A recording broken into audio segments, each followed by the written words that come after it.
The fourth episode of season 1. The way that they've rebranded everything when it comes to new Doctor Who, the 15th Doctor, Russell T Davies, triumphant return. Forgive me if it seems a little bit off, but theoretically, what is it? For the 14th season of New Who, but it's really the first series because it's now on Disney, because Disney forked over $100 million for 2 seasons, which is ultimately going to be the end of new Doctor Who, but perhaps I'm getting ahead of myself on this one. But yes, 73 yards, what everybody thought is the best episode so far, right? Including Dick Serto and several other media outlets. Guys, you really have to see this one because, well, the Doctor's not really much in it, and there's a big twist at the end that doesn't make a lick of sense, but get excited, right? And it seems to have worked just a little bit, right? Because, well, you take a look at the overnights, and I find it very interesting because for as much as it was Memorial Day weekend in the United States, abroad, everybody else had their equivalent last week. So why is it that we're still waiting for the 7-day consolidated numbers for Boom, which I thought was, oh my God, that's the best one so far. But now that 73 yards, the lack of Doctor Who episode ends up having the best overnights. It's kind of weird, right? Because when the series debuted back on the 11th, the reason that not enough people are tuning in, guys, okay, here, you got to hear me out on this one. It's because there was nice weather.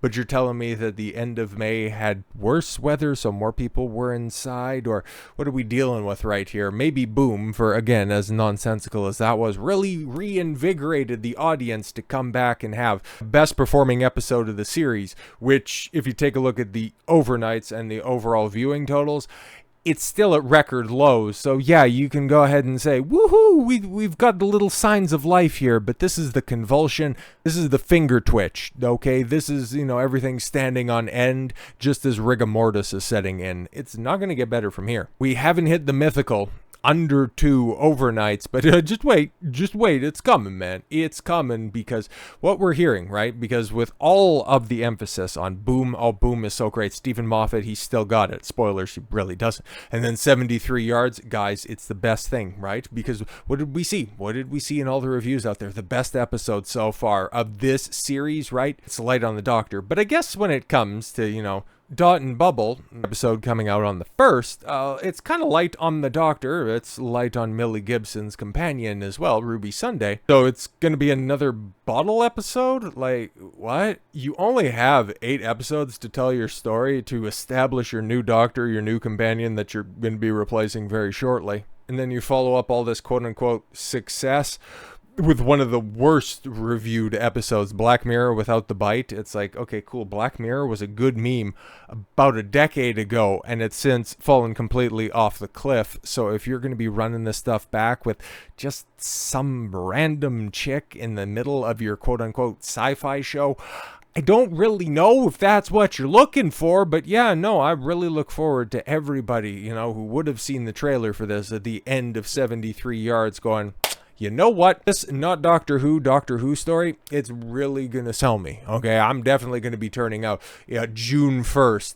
All of those excuses that really tried to bolster as to why the ratings were so low for the series premiere is really going to come back and bite the BBC directly in their ass. Saying that, the nice weather had something to do with the low ratings. Live by the sword, you're going to have to die by the sword, because guess what? You got this big promotion also hanging over your head. I talked about this briefly, and we waited to see and gave it a little bit of time. I forget which video it was, but there was this big announcement. You can watch the final 2 episodes a week early. You can watch the finale a week early if you guys head on down to the cinema. And you know what? There's a lot of cinemas that are going to be showing this. And when I did the video, it was like a few hours before you could go out there and pre-buy any of your tickets. So let's take a look. Where can you go? Where do you want to go if you want to be treated to such wonderful fare as 2 million of your other countrymen stayed up late for?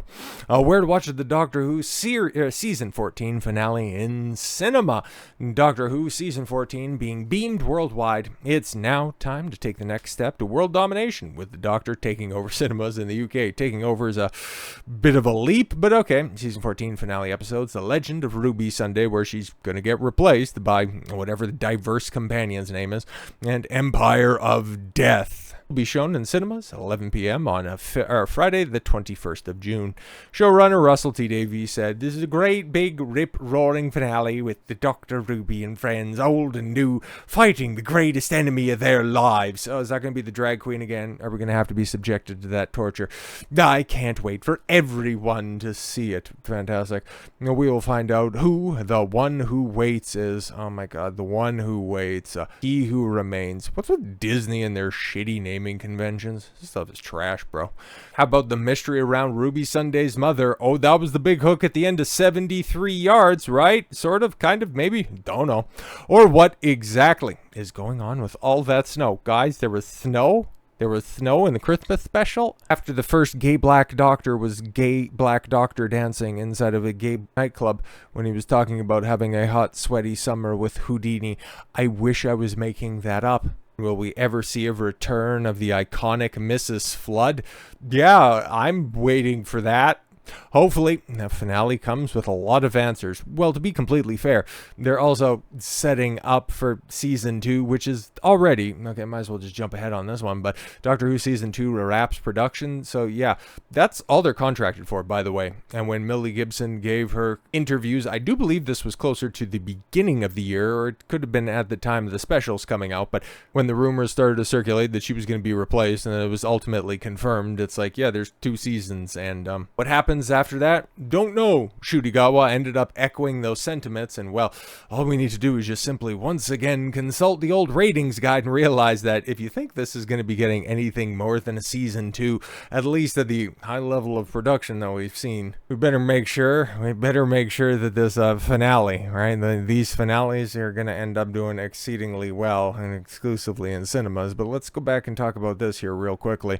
Davies made an Instagram post over Memorial Day weekend commemorating the ending of filming a Doctor Who season 2.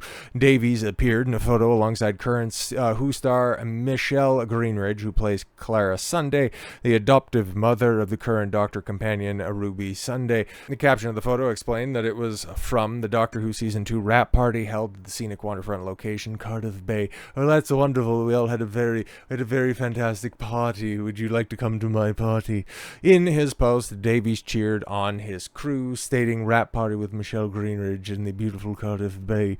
That's season 2 complete. Well done, everyone." And I'm sure we'll be excited. And the adoptive mother, huh? Really? Okay, fantastic. But yeah, he's really excited for everybody to see this, which I think this comes out because the way that it was split up, the second half of the season is going to be coming out either at the beginning of next year or the end of this year. I think it's at the end of this year to also coincide with the Christmas special and stuff like that. But after that, like, there's no confirmation that this has been renewed. There's no idea if anybody's going to be doing anything after this associated with this franchise that is currently in its death throes. Because if you think bringing back, an additional 600,000 people overnights, which is hilarious if you take a look at that percentage wise, it's startling. But even the stuff that you can see that really wasn't all that long ago, your consolidated numbers when you're just on and around 4 million viewers, 7 days, over 7 days, that's what those numbers are. And you had the doldrums of Jodie Whittaker when even staunch defenders of the show were like, yeah,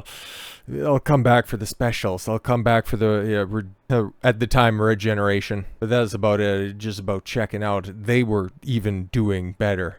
Oh, but Disney Plus is carrying a lion's share. Look at the conversation around these shows when they end up dropping. Nobody's talking about this show. It is absolutely dead, which is why it's so interesting that they would go ahead and try to put this in cinemas, right? And it's going to be everywhere in all the big chains: Odeon, View, Picture House, Omniplex, Everyman, Showcase, Savoy.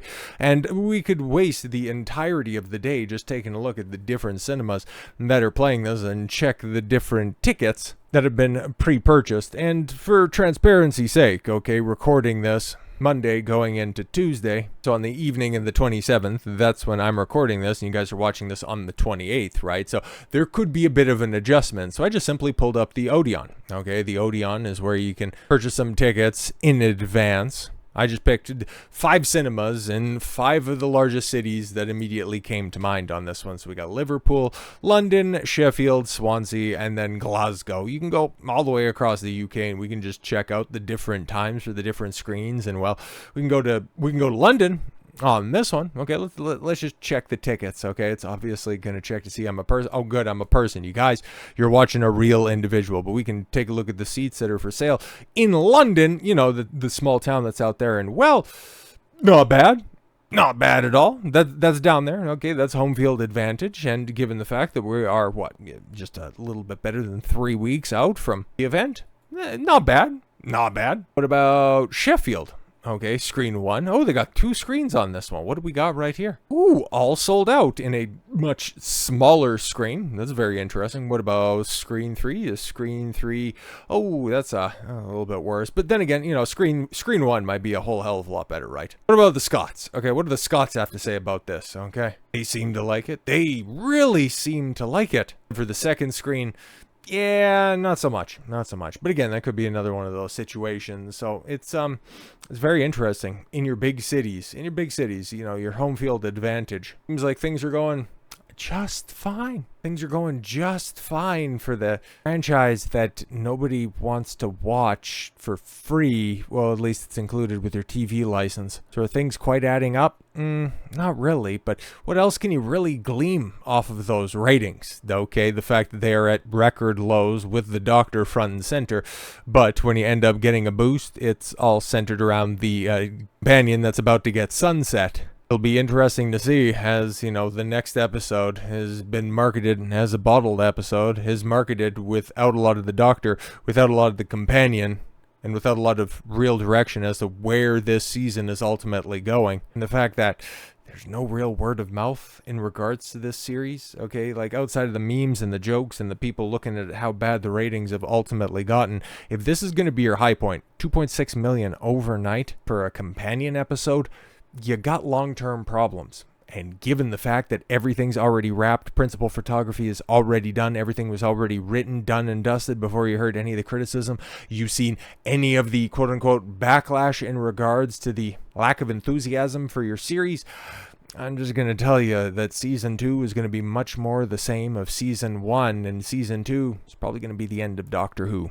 So with all that said, thank you all very much for the gift of your time. I've been Don Consuelo. I want you to follow your gut and get after it. Take care, everyone.